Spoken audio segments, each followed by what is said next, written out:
शंकर का जिक्र किया। तो भगवान शंकर के बारे में मैं साफ कहूं तो वैसे तो कई लोग कहते हैं घर में शिवलिंग नहीं रखना चाहिए, लेकिन जो लोग रखते हैं या जो मंदिरों में जाते हैं, बच्चों को ले जाते हैं, तो वो समझा नहीं पाते कि हम किन की पूजा करने के लिए आए। और इसका उपहास मैंने टीवी पर देखा, एक व्यक्ति बैठ करके बड़ी अभद्र भाषा में बात कह रहे थे। उन्होंने कहा आप हंसते हंसते उपहास उड़ाते उड़ाते कि अरे भाई आप लोग लिंग और योनि की पूजा करते क्यों हैं, आप क्या क्या समझ है आप लोगों की। आप देखिए, अब यहां पे एक और बात करता हूं। वैसे तो मैं पहले कहना चाहूंगा, चूंकि मैं धर्म का कोई आधिकारिक ज्ञाता नहीं हूं, भाई मैं कोई महामंडलेश्वर पुजारी या वो नहीं हूं, इसके बावजूद अपने जो भी सूक्ष्म ज्ञान है उससे बताने का प्रयास कर रहा हूं। यह भी हिंदू धर्म में एक बड़ी विचित्रता है। जानते हैं क्या है? आप किसी दूसरे धर्म में पूछिए तो जो अथोराइज व्यक्ति नहीं उसके अलावा कोई इंटरप्रिटेशन नहीं कर सकता। आप पूछिए, कोई कहेगा मौलवी मुफ्ती बारी मुकर्रम ही बोलेगा, आम आदमी नहीं बोलेगा। आर्क बिशप कार्डिनल ही बोलेगा, और नहीं बोलेगा हमारे यहां सब बोलेगा, उल्टा सीधा बोलेगा, बगैर पढ़े हुए बोलेगा, बगैर जाने हुए बोलेगा। यह भी एक हमारी बहुत बड़ी समस्या है। अब आपको बताते हैं, देखिए क्या होता है कि जिन लोगों को उस विषय के बारे में जानकारी नहीं, एक छोटी सी बात कहता हूं। एक अब टेक्नोलॉजी यह आ गई है, यदि कोई व्यक्ति बैठा है तो उसके जो मेंटल वेव्स हैं उसका ऑरा दिखाई पड़ता है। उसको मैं नाम भूल रहा हूं, एग्जैक्टली वर्ड मेरे दिमाग से निकल रहा है। तो अब यह बात आई कि जब भी कोई व्यक्ति अच्छी मेंटल स्टेट में, आप खुश हैं, तो आपकी तरफ के ऑरा का वाइब्रेशन बड़ा स्मूथ होता है। जब आप दुखी होते हैं तो वो डिस्टर्ब होता है। यहां तक साइंस को दिख गया है। अब इसके आगे यह किया गया कि जब आप ध्यान लगा के बैठते हैं तो ऑरा आपका स्मूथ होने लगता है। स्मूथ होने के साथ पैराबोलिकल होने लगता है।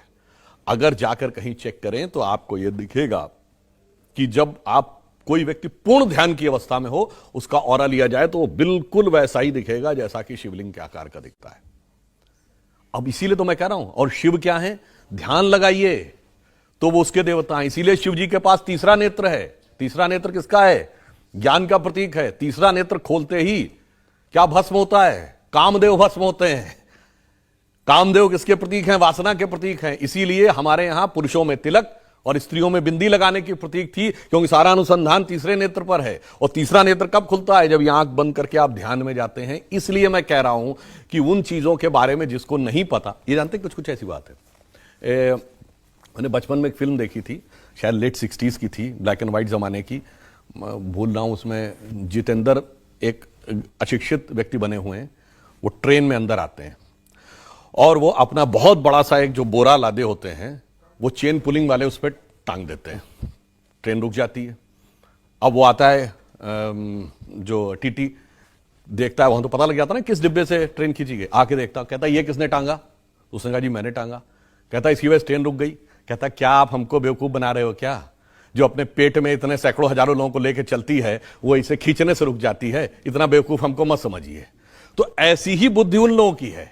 आप किसी से कहिए कि यहां से बटन दबाएंगे, आज से केवल 100 साल पहले, तो आपको न्यूयॉर्क में बात हो जाएगी, तो कहते थे ना इतना बेवकूफ मत समझिए।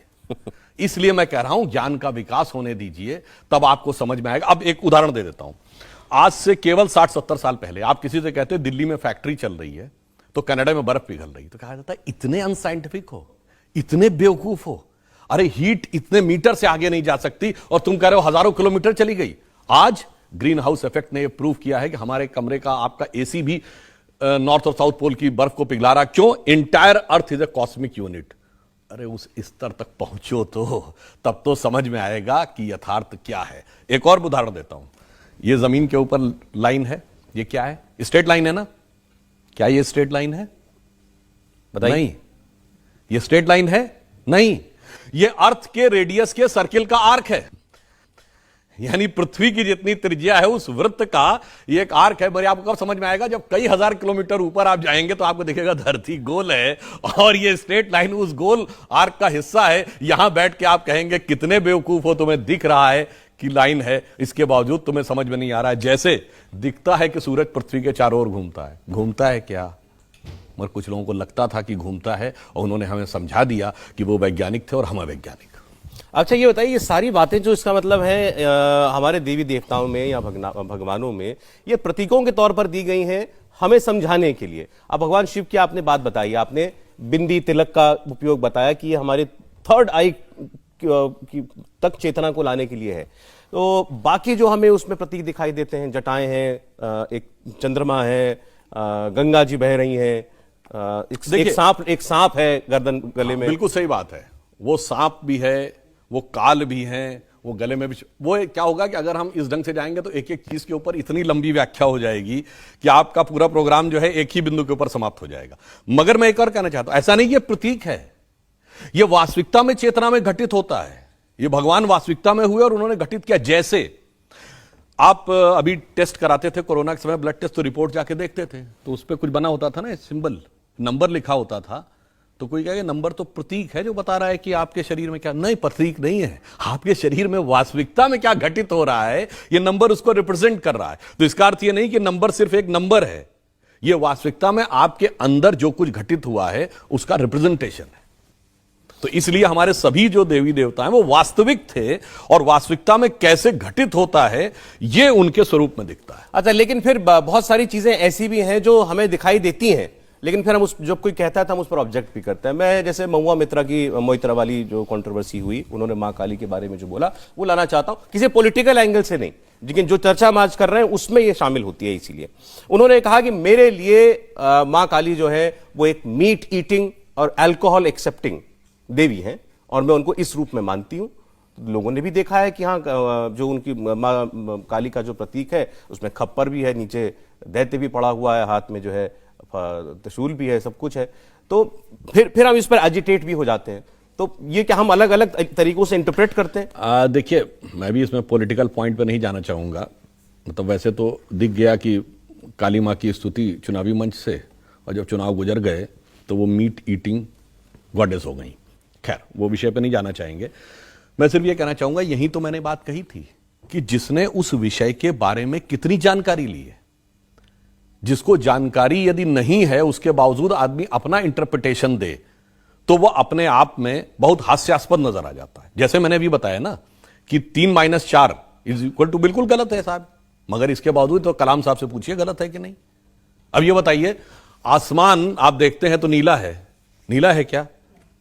ये दिखता है नीला। उसी प्रकार से इस ढंग के अपशब्दों का प्रयोग करना बहुत गलत है कि आपको उसको शराब, मीट और इस प्रकार की चीजों से कनेक्ट करें।